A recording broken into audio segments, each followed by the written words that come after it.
Assalamu alaikum, dear learners. Hope that you all are fine. Alhamdulillah, I am also fine. Today I present here to discuss about extracurricular activities in our life.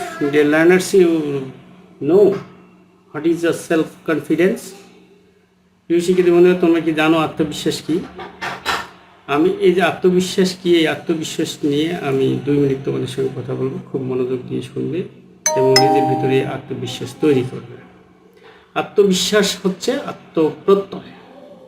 মনে রাখবে, আত্মবিশ্বাস হচ্ছে আমাদের আত্মপ্রত্যয়, অর্থাৎ নিজের শক্তিমত্তা, সক্ষমতা, যোগ্যতা সম্পর্কে দৃঢ় বিশ্বাসের নামই হচ্ছে আমাদের সেলফ কনফিডেন্স বা আত্মবিশ্বাস। যে কোনো কাজ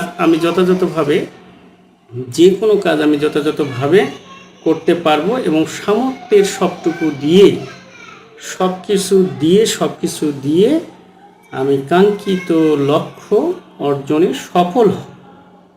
এই বিশ্বাস স্থাপন, নিজের মধ্যে লালন করার নামই হচ্ছে আত্মবিশ্বাস। প্রিয় শিক্ষার্থী বন্ধুরা, এটা মনে রাখবে যে আমরা প্রত্যেকে আমাদের ভেতরে যদি আত্মবিশ্বাস তৈরি করতে পারি, তাহলে কিন্তু আমরা আমাদের জীবনে সফলতাও লাভ করতে পারি।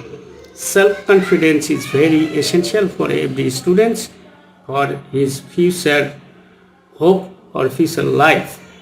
শিক্ষার্থীরা, এটা মনে রাখবে যে সেলফ কনফিডেন্স কিন্তু একজন মানুষকে একজন ভালো মানুষে রূপান্তর করতে পারে।